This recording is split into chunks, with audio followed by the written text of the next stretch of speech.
Super Bowl 52, Patriots vs. Eagles. Tom Brady, Bill Belichick. Early in the first quarter, the Eagles worked their way down to the 2-yard line and on fourth down, made a gutsy decision to go for it. What happened next became Super Bowl history. Nick Foles suggested to head coach Doug Peterson something that involved more balls than a McDonald's play place. Remember those? You want Philly?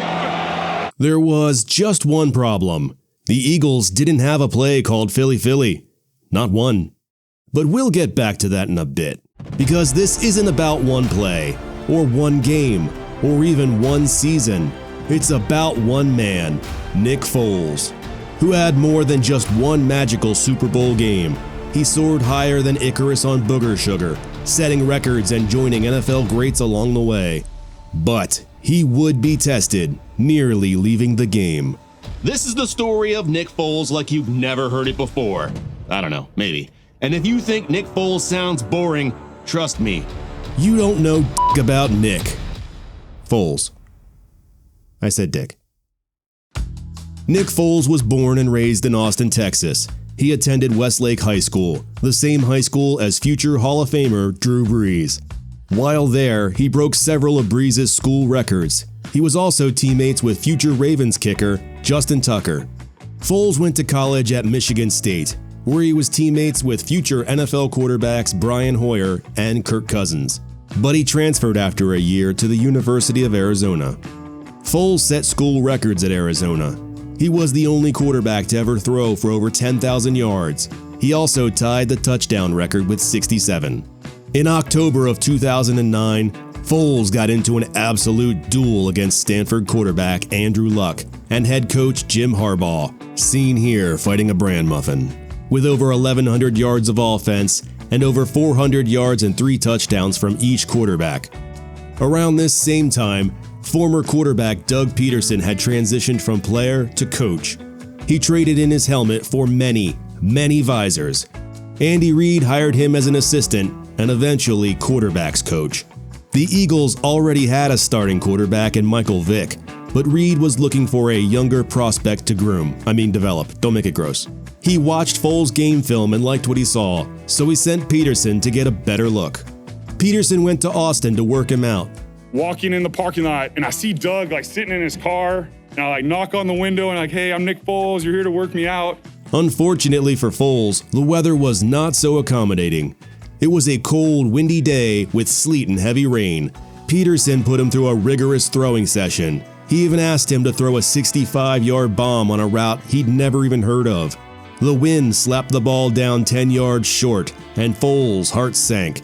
He thought he just lost his shot. But Peterson tossed the ball back and made him run it again. Foles adjusted his throw for the weather and threw a perfect ball. Peterson returned impressed. He was a Nick Foles fan, but there was still one man standing between Nick Foles and the Philadelphia Eagles: Russell Wilson. The Eagles were set on drafting Wisconsin quarterback Russell Wilson in the 3rd round of the 2012 NFL Draft. But the Seahawks took that option off the board after they drafted him 75th overall. With Peterson pounding the table for Foles, the Eagles pulled the trigger. Nick Foles was officially an Eagle. Unbeknownst to Foles, he was already starting his career as someone's plan B. Foles began his rookie season as the backup to Vick, but after Vick suffered a concussion, Foles saw the field for 6 games. He showed promise, like in Week 14, where he threw for 381 yards and 2 touchdowns in an overtime win over the Buccaneers. Foles finished with 1,699 yards passing, which was an Eagles franchise rookie record at the time. Unfortunately, the Eagles only went 4-12 that season, and longtime coach Andy Reid was fired. He was replaced by boiled potato Chip Kelly. Kelly ran a spread offense so high-paced it made cocaine jealous. Michael Vick remained the starter until Week 5, when he suffered a hamstring injury. His dogs were barking. Too soon? Foles came off the bench for a historic season. 13 games, 27 touchdowns, 2 interceptions. An NFL record at the time for the best single-season touchdown-to-interception ratio in league history. Even since, it's only been passed by a man with unshakable hands, Tom Brady. Foles had a passer rating of 119.2, which not only led the league, it was the third highest single-season passer rating in the history of the NFL. Even over a decade later, it's still fifth best, behind Aaron Rodgers, Peyton Manning, and Lamar Jackson. The record for the most touchdowns thrown in one game is 7, and guess who owns that record? Peyton Manning. He's really good at football. It would have been cool if it were Nick Foles though, right? Well, it is, because that record is actually shared amongst 8 players, including Manning, Drew Brees, and greats like Sid Luckman, Y.A. Tittle, and George Blanda. Foles joined that list in 2013 when he threw 7 touchdowns against the Raiders. He was pulled from that game with over 9 minutes remaining. So in theory, he could have thrown like another 20 touchdowns. You don't know. He finished with 406 yards passing, 7 touchdowns, and only 6 incompletions, and a passer rating of 158. Things took a turn in Foles' third season. Kelly was flexing roster control. He shipped off Deshaun Jackson despite just having had a 1,300-yard season. It was the first of many moves to come. While Kelly's offense started fast, there was now a season's worth of game film to study. The word was out on Chip Kelly's tempo scheme. Defenses adjusted to it. I guess an offense predicated on emojis can only last so long. Every metric for Foles went down, and in Week 9, so did Foles. After a hit by Texans linebacker Whitney Merciless fractured his clavicle, he was done for the season, and things were about to get worse. That offseason, Chip Kelly won a massive internal power struggle within the Eagles organization, taking control away from GM Howie Roseman. Kelly already had a strong influence over player personnel. Now, he had complete control. And the first thing he did was get rid of Nick Foles. But we just traded you to the St. Louis Rams. Kelly traded him for quarterback Sam Bradford. Foles' season with the Rams was an absolute disaster. He wasn't a fit for the Rams' conservative run-heavy scheme. Completions were down, interceptions were up, and eventually Jeff Fisher benched him for Case Keenum. That offseason, the Rams traded up to draft Jared Goff first overall. Foles requested his release soon after. We're going to go ahead and release you today. And it looked like he might walk away from football altogether. I just said, I don't think I can do it anymore. I lost the joy of the game. I didn't want to touch a football. I didn't want to play again. And Foles was considering retirement. That's when he got a call from Andy Reid. Reid wanted him to come to Kansas City to back up Alex Smith. Foles had no ego about being a starter. He just wasn't sure if he still wanted it. Ultimately, his wife helped inspire him to take the job, not because it was the easy thing to do, but because it was the hard thing. It's the 4th day of training camp where I started loving the game again, and I broke down in tears in the film room and realized I was excited to go to practice.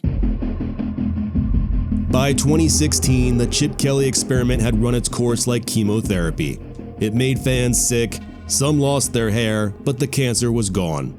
Howie Roseman returned to power and was tasked with finding a new head coach. His choice? Doug Peterson, fresh off a stint as the offensive coordinator for Andy Reid in Kansas City. 1 year later, Peterson and Roseman brought Nick Foles back to Philly to back up their young quarterback, Carson Wentz. I just wanted to be a great teammate. In 2017, the Eagles were hot. Carson Wentz was playing at an MVP level. They started with a record of 10-2. They seemed like a team of destiny, until Wentz got sandwiched at the goal line. It is a left knee injury. Carson Wentz's historic season is over. Week 14, Carson Wentz tore his LCL and ACL.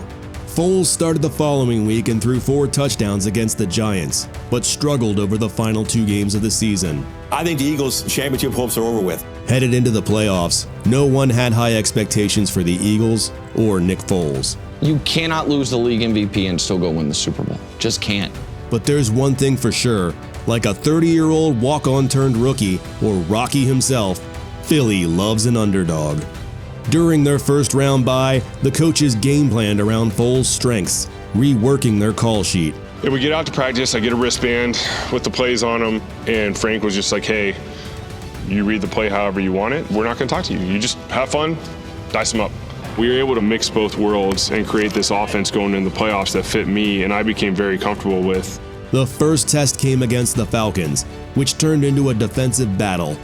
But Foles still earned a passer rating of 100.1, which made him one of the few quarterbacks in NFL history to start their postseason career with back-to-back games sporting a 100-plus passer rating. And when I say few, I'm talking few, with names like Joe Theismann, Aaron Rodgers, and Patrick Mahomes. And unlike them, Foles played his first 2 playoff games 4 years apart. Things only got better from there. The Eagles played the Vikings next in the NFC Championship game. The Vikings defense was ranked first in scoring and third downs, but Foles shredded them. He threw for 352 yards, 3 touchdowns, 0 interceptions, and had a passer rating of 141.4. Foles defeated the Vikings, who were led by the very quarterback Jeff Fisher had benched him for, Case Keenum. Keenum had finished the season for the Vikings after their starter went down earlier in the season, another familiar name, Sam Bradford. Which brings us back to where we started, Super Bowl 52, when Nick Foles suggested an unbelievable play at the goal line. You want Philly? But that's not what it was called. It was called the Philly Special. It was never called Philly? The Philly Special play, which was named Philly Special on my call sheet. He never called it Philly? before, and he never called it Philly? after. He went straight to the huddle and said, Philly Special. So why did he call it that? To this day, I have no clue why I asked for Philly, because it's Philly Special. And more importantly, how is it that Doug Peterson even knew what he was talking about? I don't know how Doug knew what I was asking for, though. He doesn't even say the right play name, and you were still like, you know what? Yeah, let's do it. Let's do it. A direct snap to their undrafted rookie free agent running back, who tossed it to their backup tight end, who threw it to their backup quarterback. The pass goes into the end zone, and it is a touchdown by Nick Foles. On 4th and 2, in the Super Bowl. The perfect call in the perfect moment that helped solidify the first Super Bowl victory in franchise history. Maybe unintentionally inspired by a beer commercial. You want Philly? Dilly, dilly. Philly? You want Philly? Nick Foles scored 4 total touchdowns, was named the MVP, and brought the Philadelphia Eagles their first Super Bowl victory in franchise history. Fucking big dick Nick, baby. Foles returned as the backup the next year, and again, he was pressed into action after another Carson Wentz injury late in the season. Foles set a franchise record for the most passing yards after throwing for 471 yards in a game, surpassing both Donovan McNabb and Randall Cunningham. He sparked a 3-game win streak that helped the Eagles get into the playoffs. In 2019, Foles cashed in on a big contract to lead the Jacksonville Jaguars. Unfortunately, it didn't last long. In the first quarter of his first game, he suffered a broken clavicle that required surgery. He missed most of the season, and when he returned, he struggled. He was eventually benched. After that, Foles spent time with the Bears and the Colts.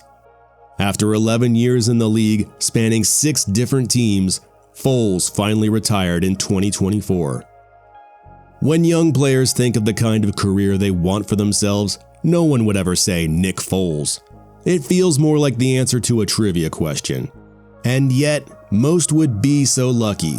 What a run for Nick Foles. Few ever impact a team and a city the way he did, or find their name on more than one list among NFL legends. You know, failure is part of life. That's a part of building character and growing. Like, without failure, who would you be?